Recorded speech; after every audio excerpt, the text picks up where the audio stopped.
శుక్రవారం రోజున Nizamabad police commissioner Sai Chaitanya Nizamabad జిల్లా ఎడపల్లి పోలీస్ స్టేషన్ ను పర్యవేక్షించడం జరిగింది.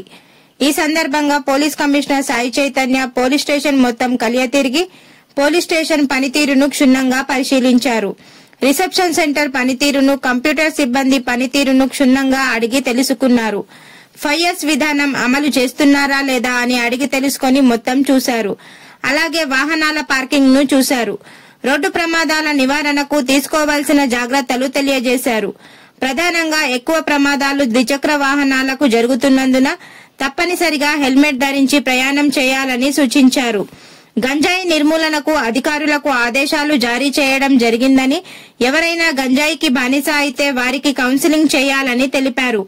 దాని నిర్మూలనకు పటిష్టమైన నిఘా ఏర్పాటు చేయడం జరుగుతుందని తెలియజేశారు. మరియు సైబర్ మోసగాళ్ల నుండి ప్రజలు మోసపోకుండా ప్రజలను అప్రమత్తం చేయాలని సూచించారు.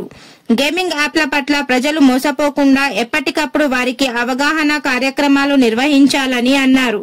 సిబ్బంది సాధక బాధలు ప్రతి ఒక్కరిని అడిగి తెలుసుకున్నారు. వారి వెంట Bodhan ACP Srinivas, Bodhan rural CI Vijay Babu, Edapalli SI వంశీకృష్ణారెడ్డిలు పాల్గొన్నారు.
ఎందుకు రీఓపెన్ చేసామని కానీ ఒకసారి జస్టిఫై చేస్తాం.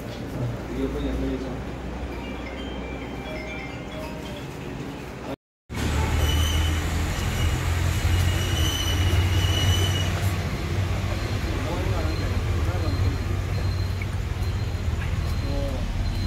పోలీస్ స్టేషన్ మన పోలీస్ స్టేషన్ మీటింగ్ వచ్చింది. దాన్ని చేస్తాను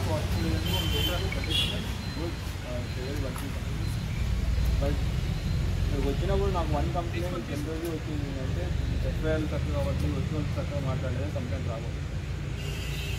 వచ్చిన ఎట్లా వచ్చినా ఎవరు వచ్చినా మనం మాట్లాడాలి, మన బాధ్యత. తర్వాత ఏరియాలో విలేజ్ పోలీస్ ఆఫీసర్ సిస్టమ్ ఉందా?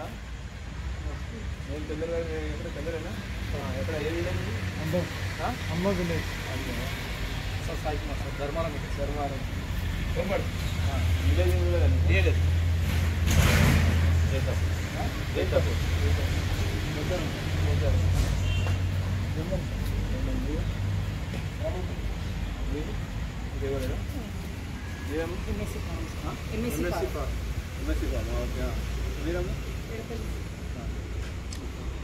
ఈ విలేజెస్లో మీకు ఏం సీఎం చిరుకుమన్నా మీకు తెలియాలి అంతే.